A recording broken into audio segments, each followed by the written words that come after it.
Hey everybody, welcome to my channel. My name is Jason and this is the Freedom Adventure. So if you've been watching the channel, you might have seen a video that we recorded, a little over a week ago, and we had just got done closing on the property that I'm standing on here right now.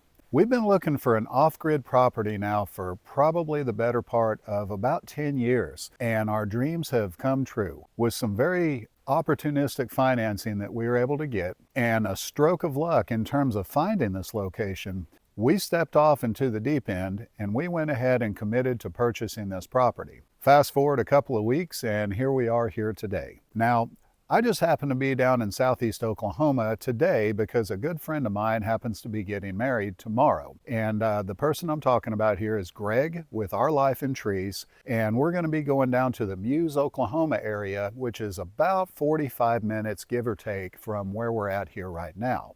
Now, we don't have to be down there until tomorrow, but we went ahead and we rented us a little cabin down in the Muse area so we could be a little bit closer, but I'm not going to kid you.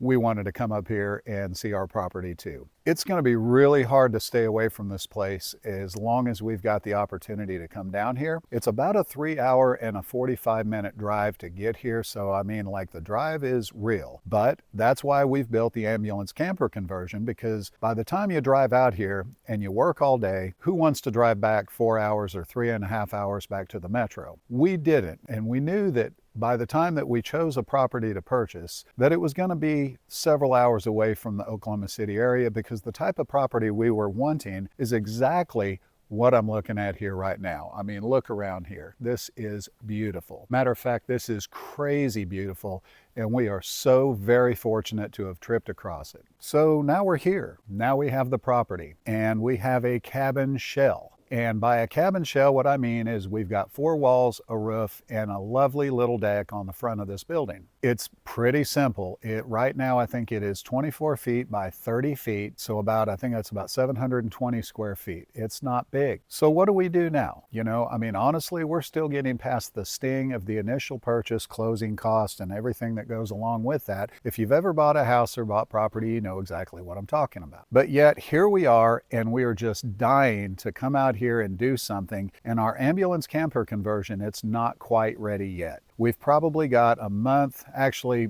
you know what, now being realistic, I've probably got 2 to 3 months left on that thing. I've got some mechanical issues to take care of. But in terms of the camper conversion portion, man, we're really, really close. But what I don't want to do is I've put so much work into that camper conversion at this point. I don't want to shortcut anything now, even though I'm just raring to go. You know, like I can't wait to get out here.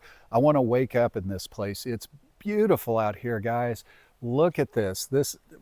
Like, I can't even believe this is mine. I can't believe my wife and I have actually purchased something like this. And here we are, and it's ours. So we're itching to go. We want to get something started, but what are we going to get started? And in order to make this place livable, there's several things that we're going to have to do. We're going to have internet of some kind. Matter of fact, for security reasons alone, we want to have some way, you know, like cameras, for instance. When my buddy Greg built his cabin down there, and actually way before he ever had a cabin on his property, he had so many cameras on location. Now, I believe he had a wireless hotspot set up, and right now we're looking at different options of doing this. And I think what my first choice would be is probably Starlink. So if I can get that to work here, and I haven't run the Starlink app yet, I'm going to probably do that here before I leave here today. But internet would be probably first and foremost. That's one of those things I need. We need cameras on site. If something moves out here, being as far away from this place as I am, I want to be able to see what's moving, and is it a person or is it an animal?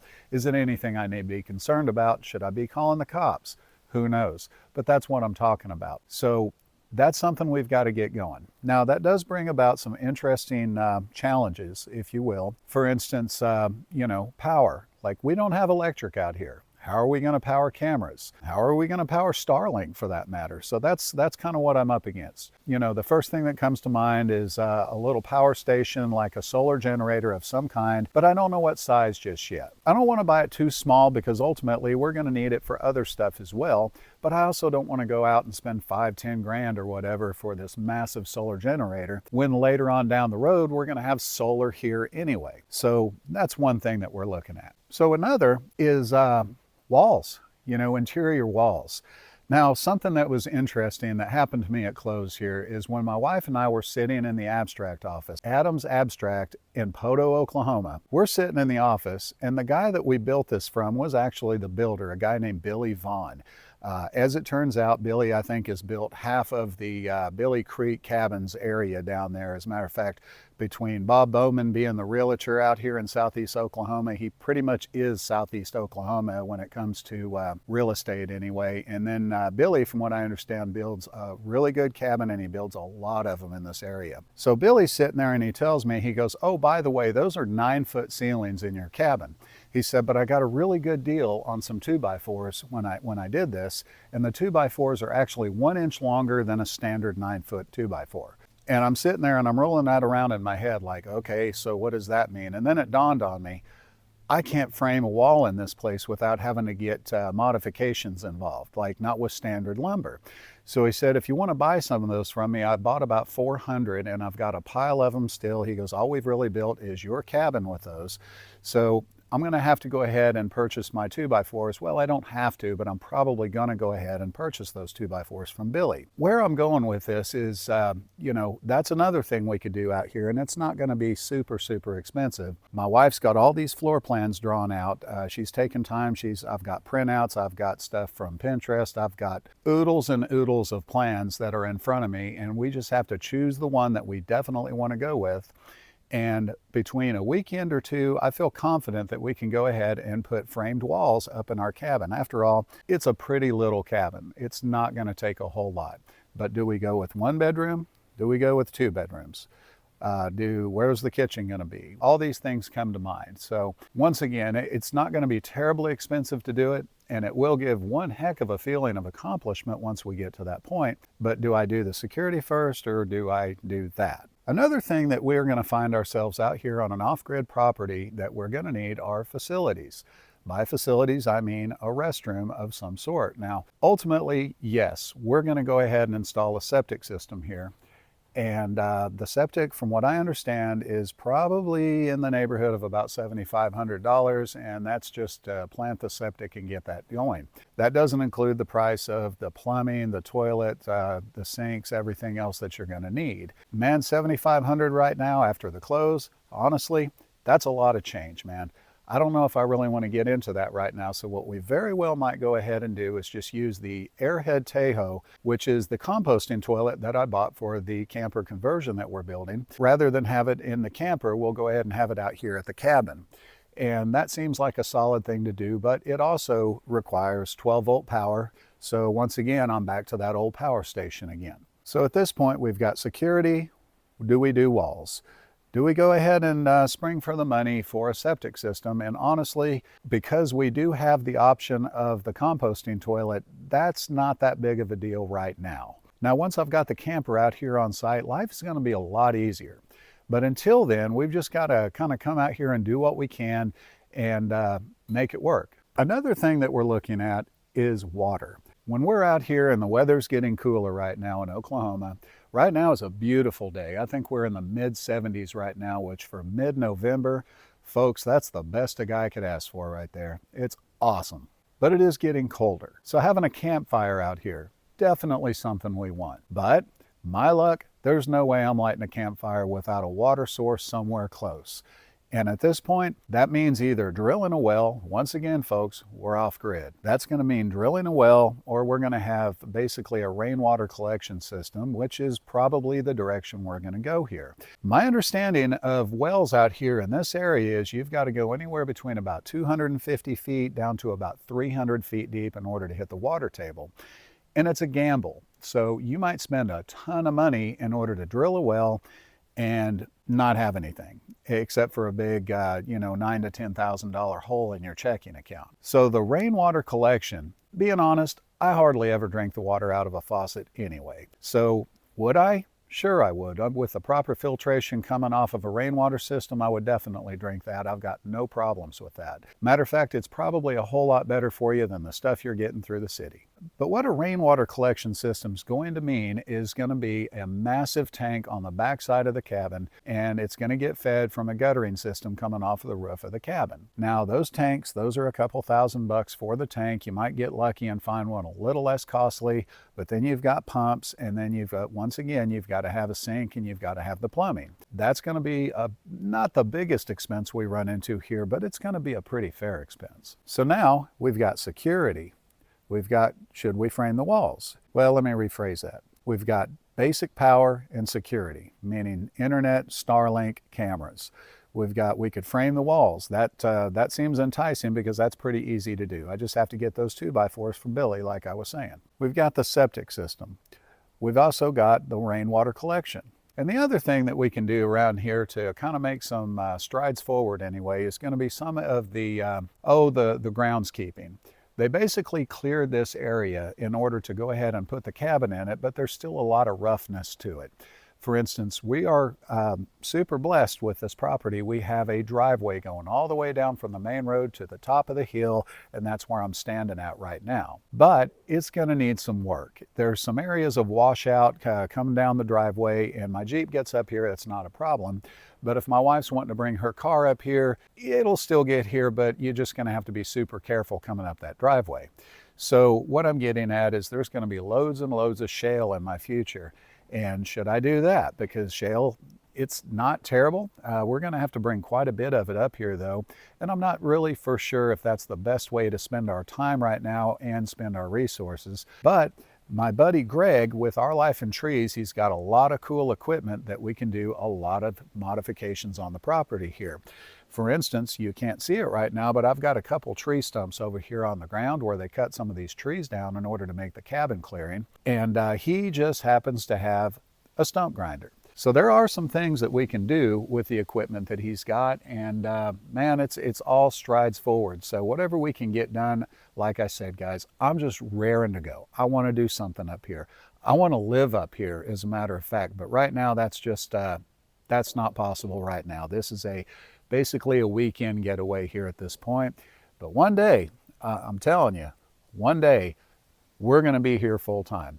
I just don't know when. So anybody out there that's done the off-grid thing, folks, what do you think? What should we do first? What did you do first? I'd love to hear, so drop some comments down there for me. And if you've got any advice for us, we're newbies.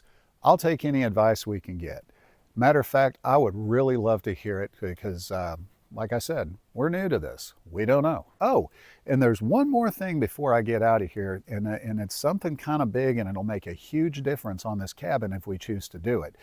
And it's actually the idea of extending the cabin. Basically on the south side of the cabin here, we've got an overhang that comes out 10 feet from the cabin. And right now it looks kind of like a carport type of area, but it's not quite big enough really to put our Jeep underneath of there. And if we had a side-by-side, it would probably work pretty good to do that, but we don't have a side-by-side yet. Matter of fact, there's enough expense coming in our future that although a side-by-side's coming, it's going to be quite a ways down the road. And honestly, a little extra room on the cabin, that wouldn't hurt. And now's a good time to do it if we're going to do it. Matter of fact, it would be a matter of basically dropping some posts on the ground, concreting them in, and coming up here with a utility trailer full of 2x4s, 2x6s, and some bags of concrete. Once again, a weekend, maybe a couple, maybe 3. I don't know, but it would be a pretty simple project to do. That all the materials I just mentioned, and then of course some siding to boot. Right now I think it's about a 10 feet extension off of the cabin, and it's 24 feet long. So we could add 240 square feet to the cabin for not a big expense. And man, how cool would that be? And like I said, now's the time to do it. My buddy's got the equipment to do it. And man, it would be some pretty cool content, honestly, to be able to show you guys. But let me do a quick walk around. The sun's getting kind of low in the sky here today, so we're not going to be able to do a whole lot here today. Matter of fact, we just came up to knock out a couple of things, and quite frankly, if I'm being honest, we just wanted to come out here and be here for a little bit. We took today off. Today's Friday. We took today off so we could come down for my buddy's wedding tomorrow, but we had to stop by. There's just no doubt about it. We were going to stop by here. We also brought up some stuff just to make it feel a little homier, if you will. But let me show you, like what I was saying, I'll show you some of the ideas we've got, and you tell me what you think in the comments. Like I said, I want to hear them. Guys, what do you think of that skyline? Isn't that just something else? I mean, wow, it is so beautiful. Once we do a little tree clearing here at the front edge of this property and, you know, get rid of some dead tree-ish looking stuff down here, down below, this is just gonna absolutely knock your socks off with how beautiful this is gonna be. But follow me and I'll show you. First thing I'm gonna show you is the end of the cabin here. Like I said, we could extend this cabin. It wouldn't be hard, and like I said, it would add 240 square feet to it. So check this out. Okay, it really doesn't look like 10 feet to me, but it is. I've measured it, and it really, really is. It's just really tall. But you can see those rafters up there, and those are the same rafters that are inside of the cabin. The only difference is they just stop the wall right there. So all the posts are in play.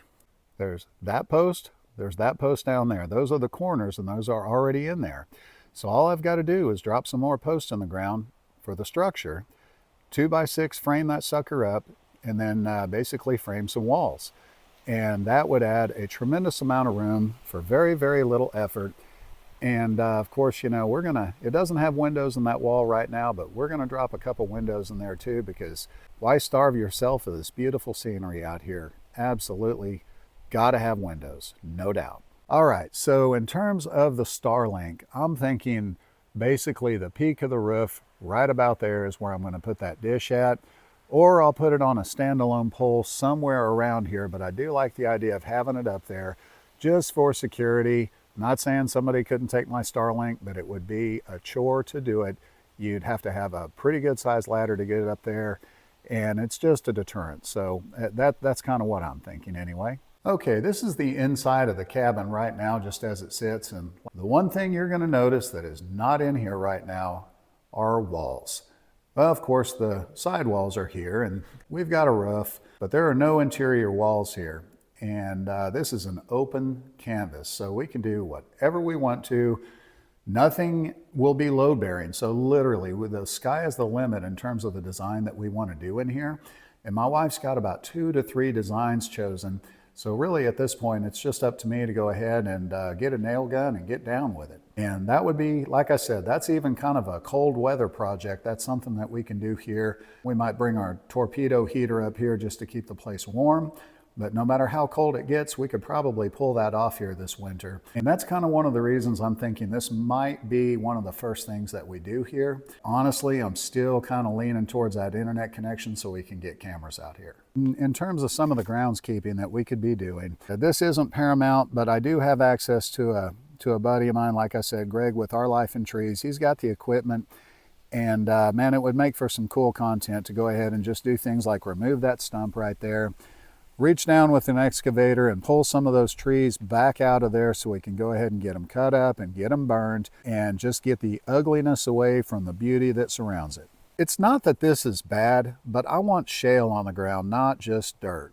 That'll limit all the vegetative growth that's going to pop up out of the ground around here, and it's going to require me working in order to knock it down. The more shale I've got on there, the less chance anything's going to grow up through it, so that's something we can do as well. That's probably further down on the list. It won't be terribly expensive, and the equipment is out there. It's available to me. That's probably a later on kind of thing.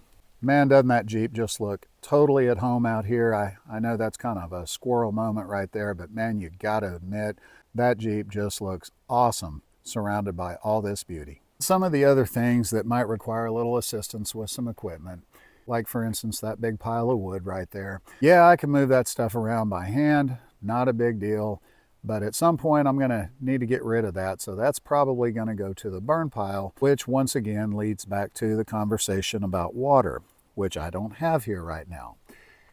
And I'm gonna have to have it. So ultimately we're gonna end up somewhere probably back here, possibly on the north side of the building, but probably back here is where the rainwater collection tank's going to go.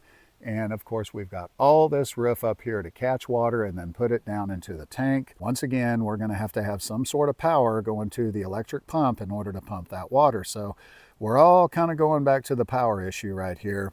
And initially, the power will really just be needed for the security cameras, but ultimately, there's so much that we're going to need, and power is probably the key thing out here. We can definitely use a generator to get started, and being honest, that's probably what we're going to end up doing just because the expense is fairly light. Ultimately, we're going to have to figure out where the solar bank's going to go and how crazy we're going to go with it. Initially, the solar bank it's not got to be huge, but ultimately we are building this to retire in. So we want a solar bank that's going to be strong enough to power pretty much anything we want it to power. But more on that later. Where I'm walking to right now, well, this is our driveway that goes down to the road. The driveway's not in bad shape. It's a little bit overgrown here and there, but it's not terrible. But there's a couple areas that are washed out. These are the Dirtworks issues that I'm talking about. We're going to get to that.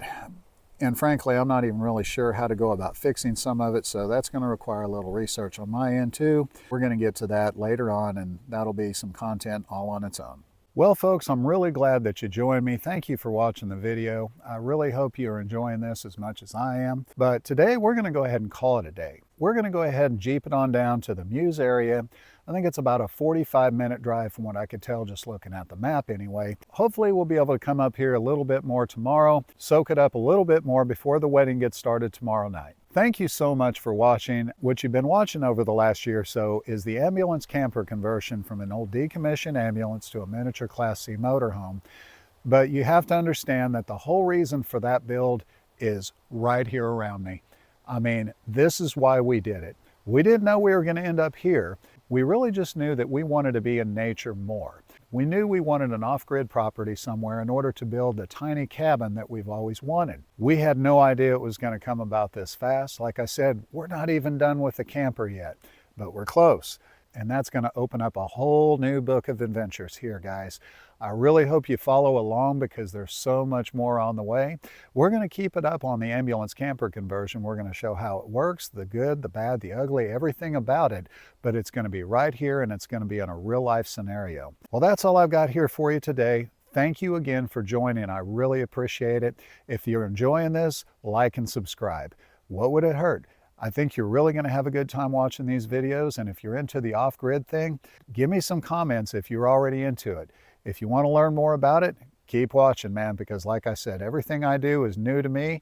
Maybe it's new to you, but if nothing else, it'll all be entertainment. That's all I've got tonight, guys. Happy adventures. Thank you for watching, and y'all take care.